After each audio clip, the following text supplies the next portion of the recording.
What is happening, y'all? Welcome on back to the next part of the walkthrough. We are ready to continue on, and we're hopping over to World 1-2, The Lord's Path. So one thing I want to touch on real fast, how we talked about being able to use photo mode as a pause. A couple people have pointed this out as well, but keep in mind that when you photo mode, you're pausing the game in your own world. If you're in body form and you're online, players can still invade you. It's not a true pause, it's a makeshift pause. So, you know, as we've said up till now, you shouldn't be playing in body form just because you're at risk of potentially dying and then affecting the world tendency, which we don't want. But regardless, I still wanted to mention that because the last thing I would want is for somebody to think they're perfectly safe with the game pause and then an invader just comes in and boops them. That would be no fun. So in the last episode, we grabbed a couple loots here, just to touch on that again. One was up here, and one was over there by the other hoplites. But anyway, you want to run down here, get this, and then talk to Ostrava. This is the next part of his chain. Hello, look at me. Clear out the saddle. Talk to him. He just basically wants us to kill those soldiers, which we will. And this level is pretty short, actually. This is probably one of the easier parts in the game, so we're going to net a lot of souls for knocking this out. But run ahead here and stop right around the scorched bodies. Pretty much right where this message is at. And now we run. So for now, don't worry about any of these loots. We are going to kill the dragon this episode, and then we'll be able to grab all this stuff safely. But for now, just ignore it. Yeah. Run up here. Ah, stop that.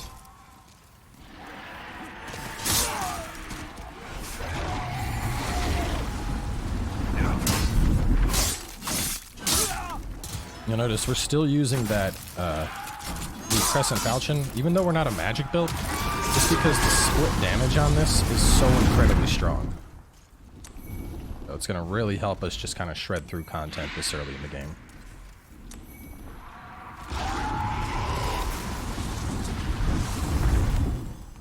Alright, so after that tower, we're going to head on down.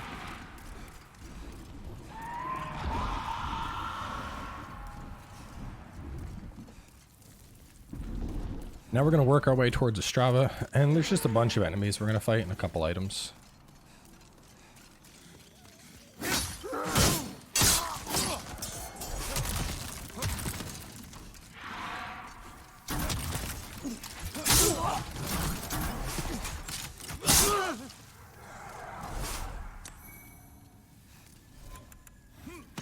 I can try to slot for that.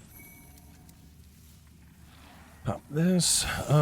Let's see. One drag, 6 soldiers, bleed ring, blue knight, chest, and Ostrava. It's a bleed ring. Knight chest, and here's our man. Thank you. Time to forge ahead. We got some dark moon grass from him. This is in that category of stuff that I would recommend saving for now, so I would just send it to storage. If you want to keep one as like an emergency full heal, go for it, but especially this early in the game, just having a full moon grass is going to completely heal you, so I like all the dark and new moon stuff. I save that. Save it. So as opposed to going back up, we are going to cross this, and this will take us over to the second tower. So it's basically just a underground path that we can take. If you have fire bombs, now is a good time. Let's see if we have any left. We might have used them. Alright, we have. That's okay. You don't need fire bombs, but it will make this next part that's coming up a little bit easier here. Basically, there's going to be a big pack of dogs that we're going to fight. And so, if you don't have fire bombs, just be real fast on the attacks.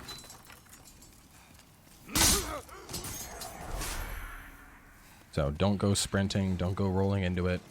You want to have all your stamina ready.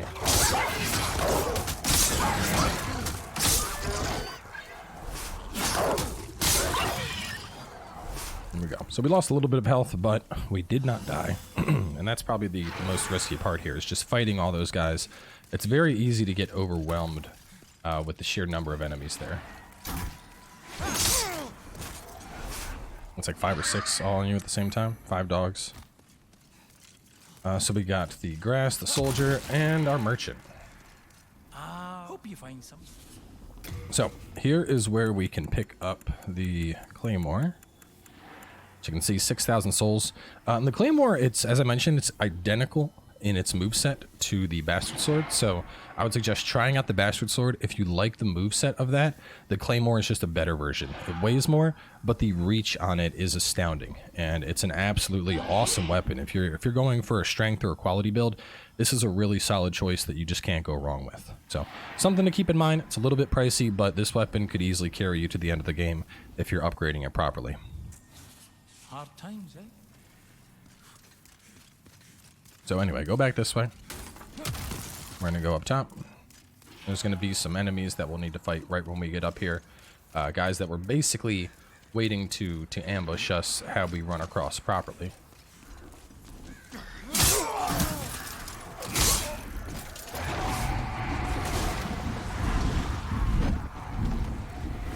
And up top we go. Now, all those extra souls that you just saw us get, that's from the dragon torching the bridge. There would have been a bunch of enemies down there we would have had to run past, but by taking the lower path, the dragon just wipes them all out, so it makes life a little bit easier for us. And now, similar to the start of the bridge, once again, we're going to run and just basically out-sprint the dragon. So, I'm going to pop this fog. We want to start right around these burn corpses, the burn horse. The flame will start a little bit after this. So wait for the dragon. Same thing again.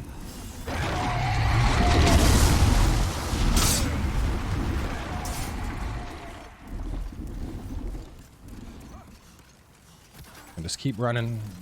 Weave a little bit back and forth so you don't need to worry about the archers here.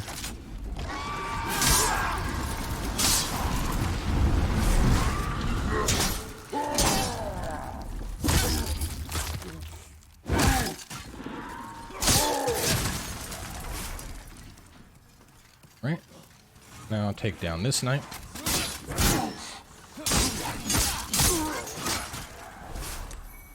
Alright, now the boss is through there, but we don't want to go into the boss just yet.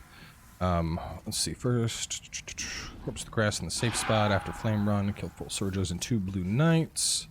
Yeah, so we're gonna go right and up top. There's a lizard, so get him down.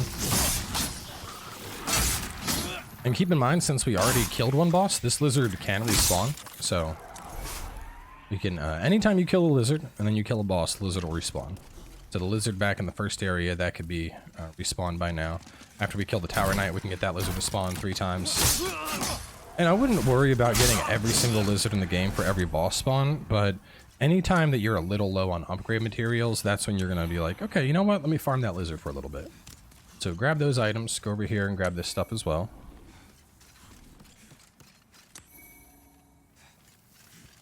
And now we are ready for the tower knight. Now, there are 2 real approaches to this fight I want to discuss. The first is just zerging through them. Now, typically, zerging through them is ill-advised, but there is a hidden achievement in the game for killing this guy without killing any of the archers. Basically, the fight works in that you're fighting him down in an arena, and there's going to be archers that spawn up top. So you want to, if you're playing it safe, you want to run up top, kill all the archers. If you're trying to get the achievement, you just need to burst him down without worrying about the archers.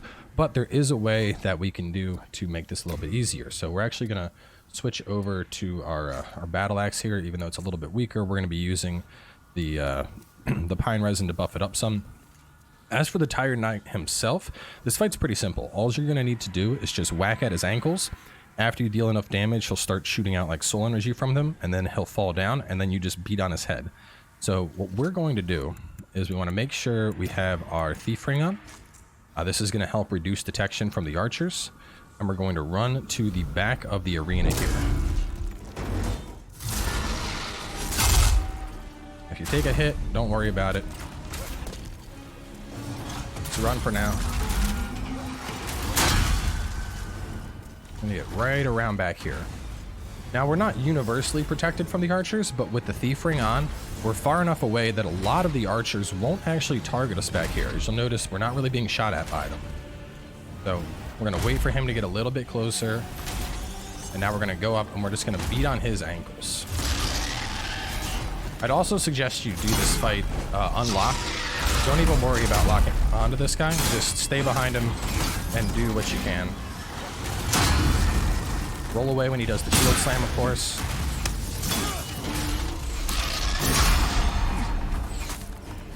You can see now how we're back in the middle. All of a sudden, all the archers are getting involved.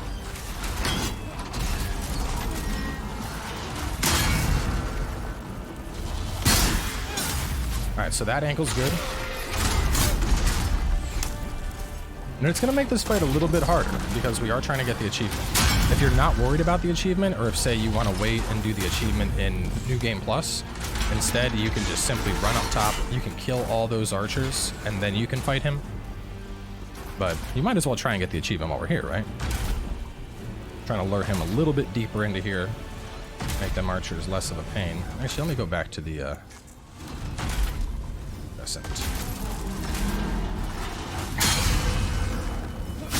Alright, that one's good. Ooh, big hit there.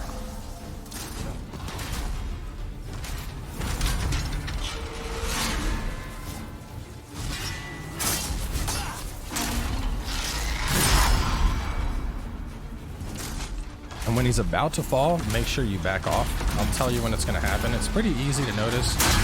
The loud noise, and there we go. Now he's fallen, so back away. Now get right up on his head. Oh my god, he fell in a spot where we can't hit his head. That's very unfortunate. But basically, when he's getting ready to do that fall, he's going to back up, and you just want to get up on his head and beat on his head.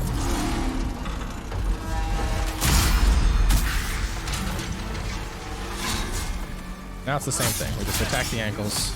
Ideally, we need him to turn so that his head is going to fall at an area where we can actually hurt it.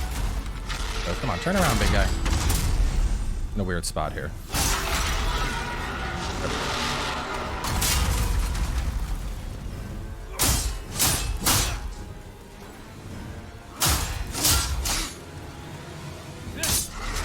There we go.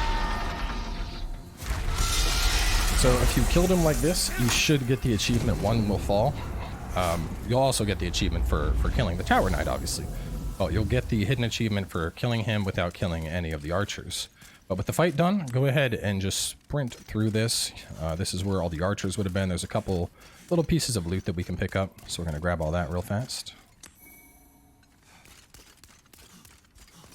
As for the Tower Knight's soul, you can make one of the spells you need for the trophy with it, so hang on to that. Do not eat it.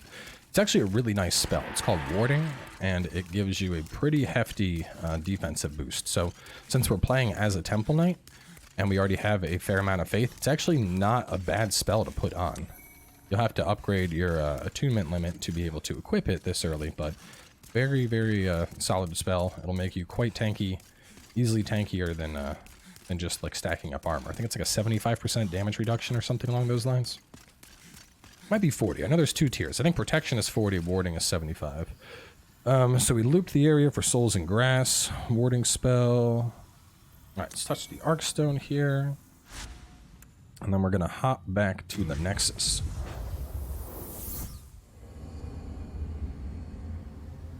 Now, as always, because we beat a boss, our body is restored. So once again, we're going to want to jump and fall. I was worried sick. To pause this for now. We're going to want to jump and fall to lose our body form. No, no, no. We want to use these. Go on and spend these souls. Actually, we'll do our upgrades first. First, go over here and take this, and you want to upgrade this as high as you can. In fact, since we're a little bit short, since we need 3 more, we are going to go over to the merchant over here and just pick up 3 more. We're going to get this bow up as high as we can get it here. And that's going to make the upcoming encounter a little bit easier, because we're going to need to kill the dragon. And it's basically just a time contest. It'll take a while to kill the dragon. We needed 3, and then I'll probably need more than that. So 3, I'm going to go 1, 2, 5, 6. Should be enough. Get it up to like +5. We're actually going to be aiming to get that bow up to +7, which is where we need it to upgrade it into something called the lava bow, which we'll get a little bit later, but it's just a very solid weapon, especially for a strength build like this. It just gives us a powerful ranged option. So for now, just keep upgrading this. We got the hard stone, and that's high as we're going to get it. So we're at +4. +4 is still not too bad. We can definitely work with that. If you want, go ahead and repair your equipment. I wouldn't worry too much about it. You don't really have anything that's at risk yet. Put that on, and then for arrows, not repair, we're going to go to purchase here, and you're going to want to buy some arrows. Now, in general, I would suggest 150 is safe, to be sure. You're probably not going to need that, but just having arrows is always going to be useful. So, in fact, I'm going to go a little bit higher. I'm going to go 200, and that should give me enough arrows to carry me through really any encounter where I'm going to need them. I don't think I have enough to get a level anymore. Let's see. Oh, I do. Exactly enough. Alright, let's get our strength up some more. And don't forget to equip your arrows, obviously. Would be very bad if you didn't have them on. So similar to before, now it's time to do the roll-off. We got to get ourselves back into soul form. And just to show, if we go over here to Tool Tendency, you can see how Boletarian Palace, it's starting to look a little bit glowy. It kind of has a yellow background. Right now, it's at +2. So one more, and it'll be at +3, and that's pure white.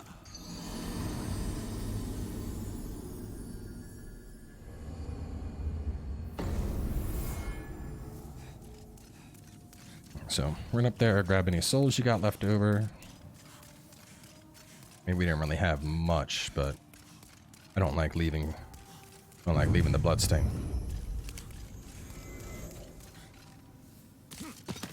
Alright, and now we are going to hop over to Inner Ward. Now, we can't actually do Inner Ward yet. Inner Ward is what's known as 1-3. It's the third part of Boletaria. And if we walk up to it right now, you'll notice that there's this fog right here. Only those who've slain an archdemon may pass beyond this point. Basically, we need to kill the final boss of any of the other worlds. So either the final boss of World 2 or World 3. And we're going to do that. But first, we got some more stuff to do. So before we worry about these guys, as I mentioned, the crystal lizard will respawn. So go on and just whack this guy. I mean, this one's nice and close to an arcstone, so we might as well take him out. Look at that. We got large hardstone. That's we could upgrade our bow even further with that. We'll rest one more time. This will have a total of 3 kills on that lizard. And if we're lucky, we'll get some more stones off of him. I think I warped a little bit too fast. Pretty sure I did not warp to where I wanted to warp. Okay, no, I did hit Inner War. That's excellent. We don't need to upgrade our bow further, but I will say having it a little further will certainly help, because what we have coming up is basically just an exercise in patience. Plenty of large hardstone.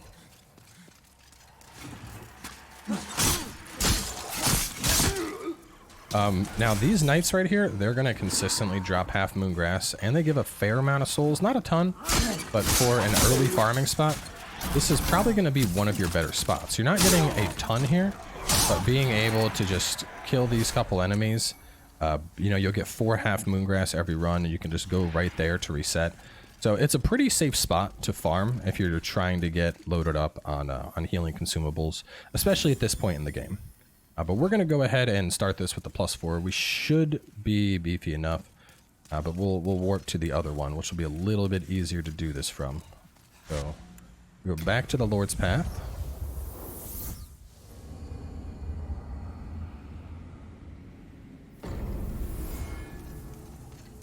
We're not going to worry about killing the hoplites here or anything. We're just going to make our way through this.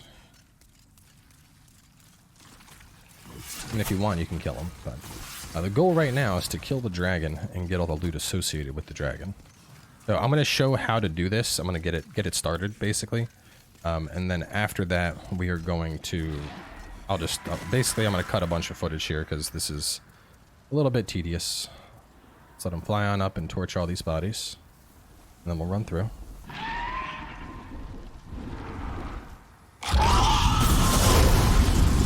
May have been a little close there.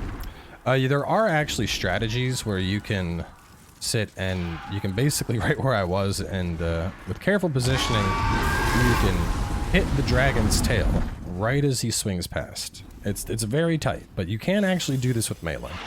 It's kind of finicky though, so that's why we're doing the range strat.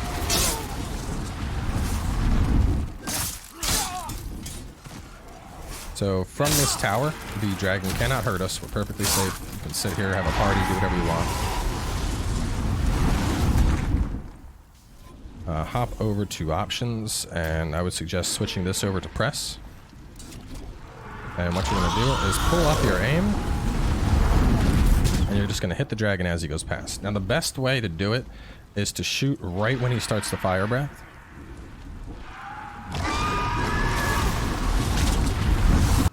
So if you've been doing it for about 10 to 15 minutes, the dragon should die right there.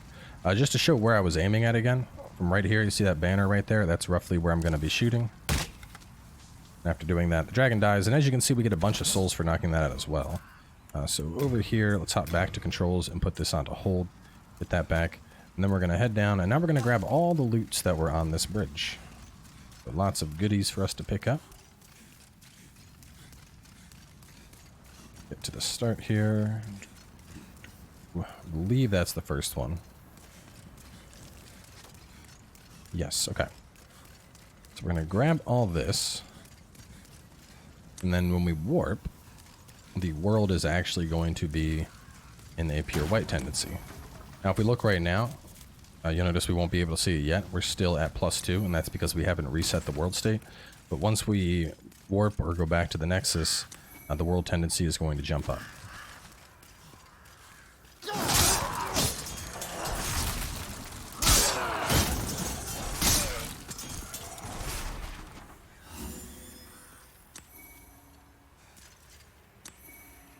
Nice goodies we're getting here. Spike shield is pretty interesting. You can hit people with it to do damage. You can't parry with it though, so I'm not a big fan of it. I'm using a shield, I like being able to parry.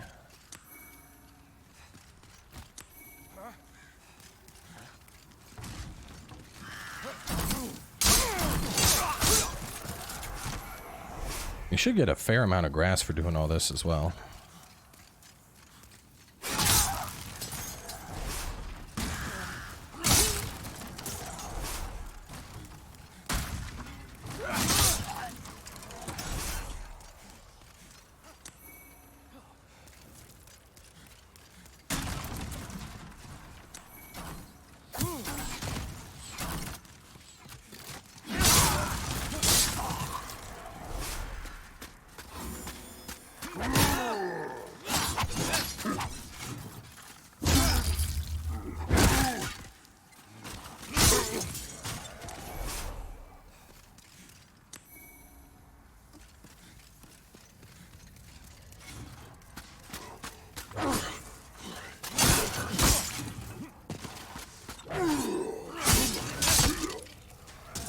Alright, having killed everything, and we're going to warp.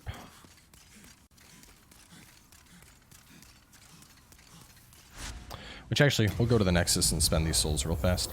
So the soul that the dragon dropped, that's not used for any spells or any weapons, so you can just pop it. So let's hop into our inventory here. Go on and use that. 10,000 souls. Alright, now we'll go over here and spend those points.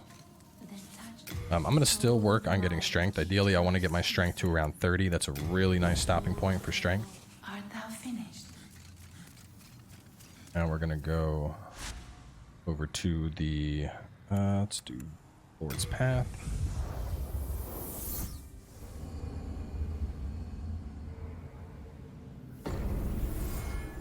Right, we're going to go this way, and we're actually going to work our way backwards to the bridge where we first had to run from the dragon. I wouldn't worry too much about the enemies here. You can just kind of run past them. If you're really worried, you can kill them. And you'll see that icon now, how it's white and very bright. And I'll show it a better example of it in just a second here, once I fight my way up the tower.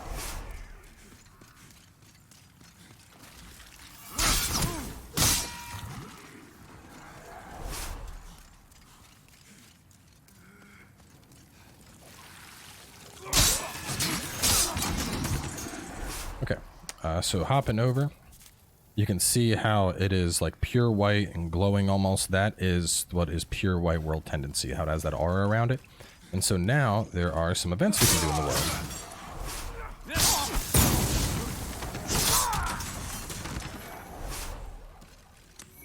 Actually, I might, let me check. I might be a high enough level now that where I am 57,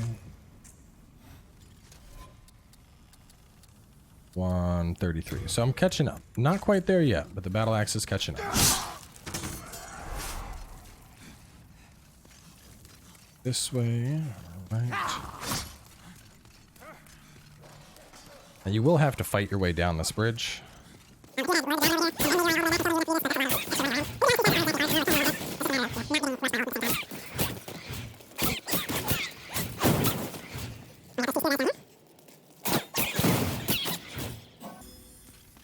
going to head this way. Now, you may remember before we had the dragons waiting over here for us. Now that the world is pure white, the dragons should be gone. And now we can just walk up and get all the goodies.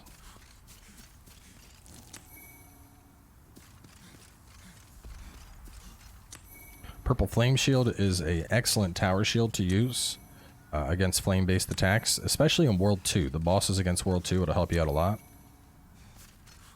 Probably the most important thing, the Ring of Great Strength, which is what we've been waiting to get. Now, as a reminder, there is some loot over here on this corpse if you didn't grab it in the previous episode. So the Ring of Great Strength, I don't think I have enough stuff on me to even demonstrate it, but what it's going to do, as you can see, our equipment burden, it's going to modify that. So putting on the Great Strength, we go from a 44 equipment burden up to a 66, which is a huge increase. And basically, if you want to wear the beefier armor in the game, that is what you're going to want to have. It's going to make a huge difference. So actually, just to save some time, we're going to suicide right here to get back. I'm not worried about losing 800 souls. Once again, suicides in soul form don't matter.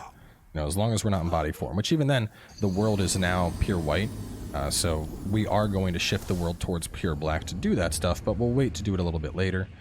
Pure black obviously increases item drop chance and all that. So it is good to get. But we're going to go this way, and now we're going to fight Executioner Meralda and grab the loot that's over there, and then we'll wrap up. Now, you can either suicide here, or you can use an Arc Stone afterwards. It's really going to be up to you. It depends if you're okay with losing those souls. But we are going to want to save an Arc Stone for later. And for you. As the world's pure white, this is now open.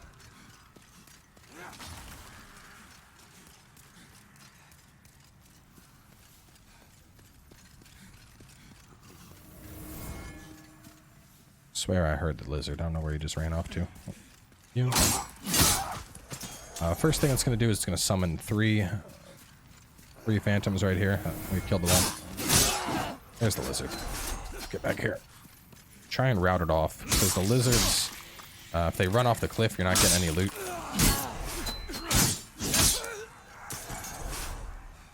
Go. If you want, you can reset and keep killing this lizard over and over again.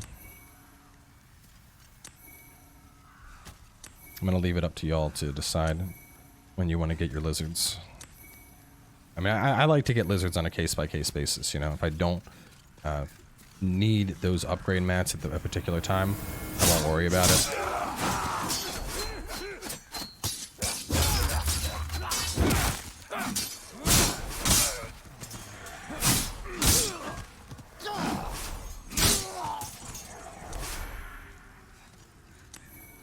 Alright, next we're going to have to fight Executioner Meralda, and this is actually going to, it's not going to affect our character tendency, but it's going to pull our world tendency back down to neutral, because it's the equivalent of killing a named NPC. You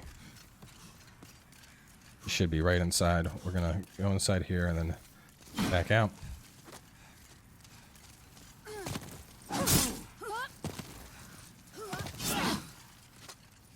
You can actually get her axe when the game is on pure black.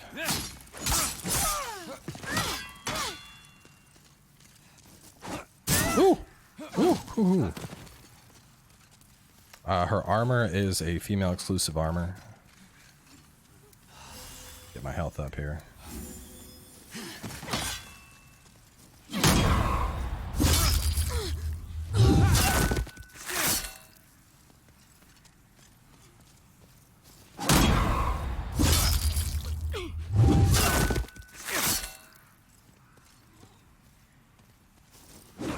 Ah, the two-handed swap.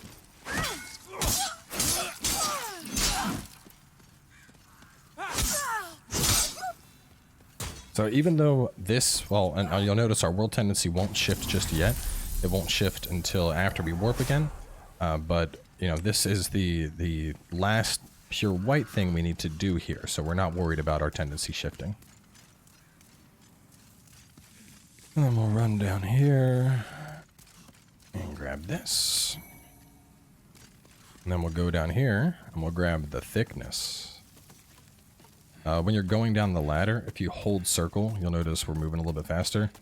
This is your normal speed. This is holding circle. We don't have a slide like we do in Dark Souls, but you can still move a little bit quicker.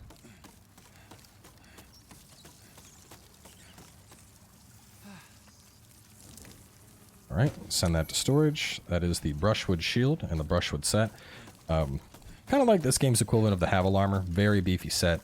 It's a very, very powerful tower shield pretty early in the game for the weight on it. So if you're looking for just blocking instead of parrying, you really can't go wrong with that. And right there, we have a very important item, a primeval demon soul. Now this is a little bit tricky to get. You need to be very precise with your movements here. Want to drop. Oh, nope. And I whiffed it. Basically, we need to drop and then walk across that beam to get over to it. So we're going to get that, and then we'll warp on out. And then that's where we'll wrap this episode up. With that, we'll be, with that will be completed all of 1-2.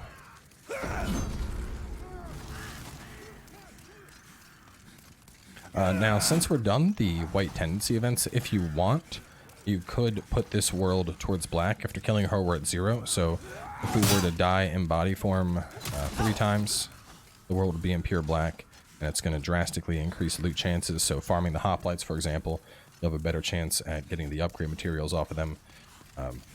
Putting the world into pure black will add some more challenging enemies in areas that we're going to cover a little bit later, so you may not want to do it just yet. I think the safest approach is going to be to get all the way up to after we have basically finished this area, and then put the world into pure black and do the associated events. But if you're really interested in farming, you can certainly do it now. For more info on tendency, I suggest the Dark Souls wiki dot. Has very detailed information regarding the world tendency and tendency events and all that stuff. There we go. Now, the reason I said that you need to decide if you want to suicide, oh well, is because of that. We're going to, you know, our souls are now down on that beam. Now, as for getting out from there, probably the easiest way is to use one of the arc stones the game gives us. Honestly, I wouldn't worry about it. I mean, it's 5,000 souls. If you can get back to them and use the arc stone, great. But with where we're at, I mean, that's 1 level worth, so it's not all that important. And more importantly, I would prefer to, well, we're going to need at least 1 arc stone for the end of the game. And then it's good to have another one as an emergency, not, you know, I don't think 5,000 souls constitutes as an emergency, but I will leave that choice up to you. Either way, if we warp back to the Nexus, this world will shift right back towards neutral, and that will wrap up all of the content in World 1-2. So, hopping over, you can see it's now the same as all the other regions. So we're going to close on out here. The next episode, we're going to jump over into 2-1 and continue with that. So stay tuned, and I will see you all then.